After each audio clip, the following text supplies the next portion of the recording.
Le festival estival de street art touche à sa fin et c'est une commande faite pour durer qui est créée boulevard de Fleurus.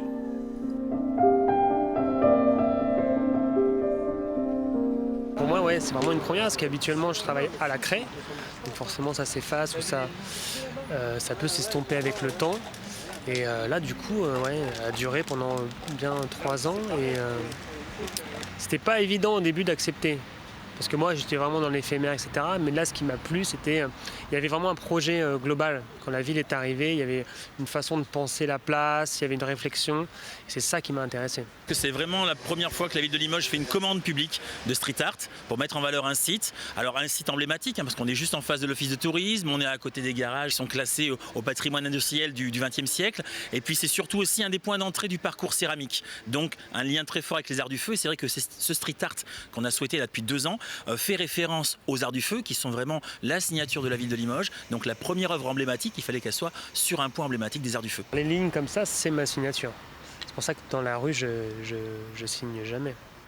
Ça a toujours été un réel choix de ma part de ne pas signer pour laisser, en fait. Le fait de ne pas signer, ça permet de laisser place à l'imagination. Là, ce que je trouvais vraiment chouette, c'est j'aimais bien cette idée-là, notamment de partir des arbres. À cette place-là, les arbres sont vraiment présents, ils couvrent, il y a une belle ombrage. Et j'adore cette idée-là que les lignes puissent être aussi le prolongement des racines. Puis il y a ce rapport aussi pour moi sur les côtés, là, qui a un côté un peu un clin d'œil à la forme du nuage.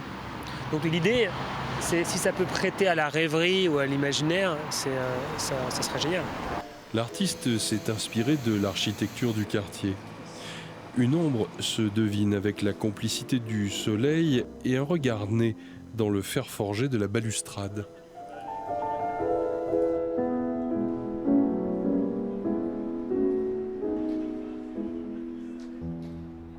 Comme on est dans l'abstrait, c'est quelque chose de doux et qui peut laisser place à la poésie ou non.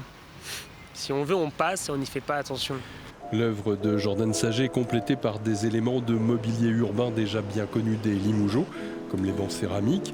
Pour l'été prochain, les jardiniers de la ville de Limoges prépareront une nouvelle composition pour le jardin attenant.